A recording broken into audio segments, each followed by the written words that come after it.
And what angers me most about the conference the other day, it was a load of drivel. Didn't make any sense. It's as clear as mud.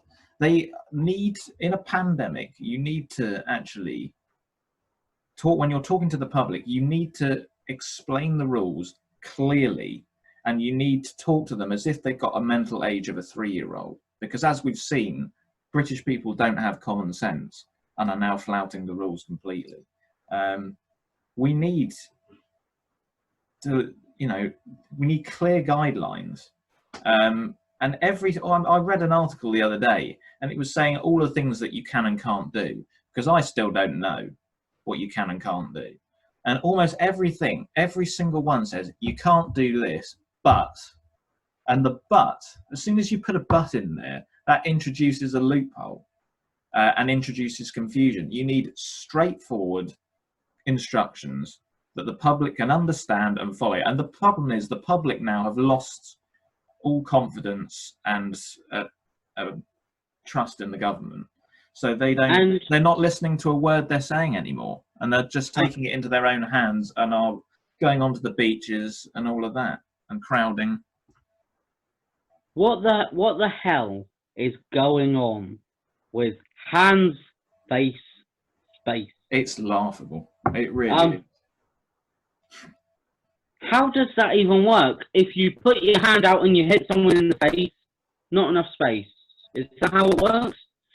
Do you have to stand there singing head, shoulders, knees and toes before you can enter a shop to show that you're fit enough? Because obviously he's saying that obesity is the cause for COVID-19. It's just a distraction. As an overweight person myself, as a very happy overweight person myself, I regard myself as the next Pavarotti. It's all right for some. Even I'm offended by saying that by insinuating that it's people like me who don't know how to exercise that is causing the problem. It's just passing the blame again, isn't it? They cannot accept that they are to blame for this crisis. And until they do, we are in a severe shitstorm, basically.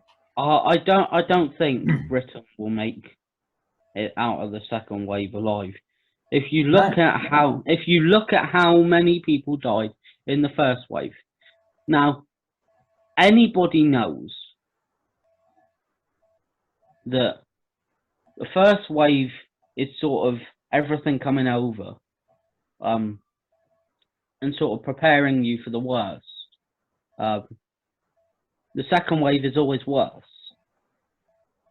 because despite everybody knowing what it's capable of, nobody's going to be ready for when the second wave comes, because nobody can pinpoint when the second wave will come. And more people will die.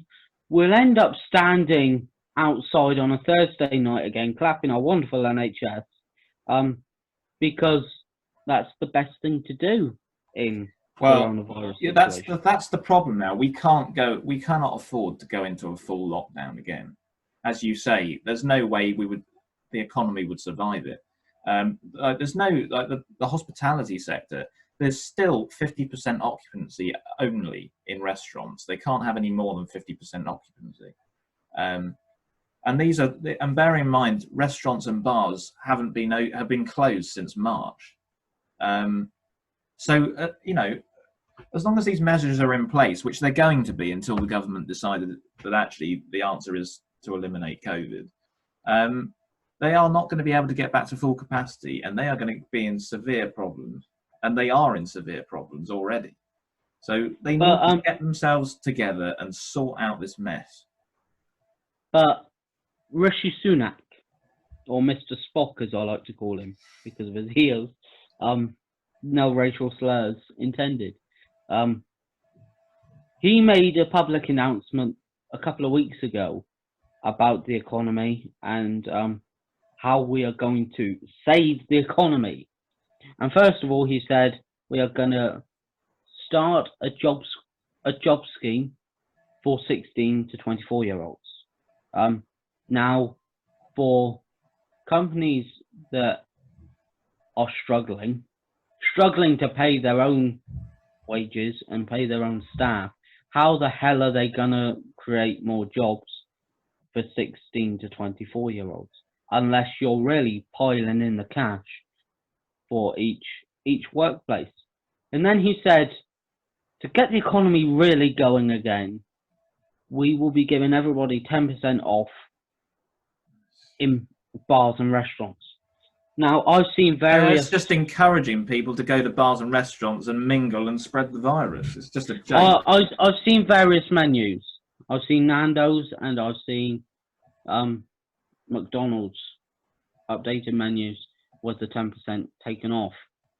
And how it's going to save the economy when you are paying 50p for a hot chocolate, the company is giving back to the economy. The company is losing out money. You will pay £1.50 for a hot chocolate in McDonald's. I mean, these people are lunatics. I'm sorry. People may, disagree with me there, but I think these people are genuinely brain dead. Every single step of their strategy, they have got no plan at the moment. There is no plan. I heard someone speaking on the radio earlier saying that someone from Sage saying that they may consider closing bars and restaurants and pubs in September when the schools go back, in anticipation that the cases are going to soar again when the kids go back to school. In order to keep the cases down, they might consider closing bars and restaurants again. All of this is total nonsense. They need to get rid of this bloody virus so we can all get back to life and the economy be restored. It's really straightforward. They just need to... Independent Sage have released, apparently, steps of how to get to a zero COVID result. We need to do it. We just can't go on like this.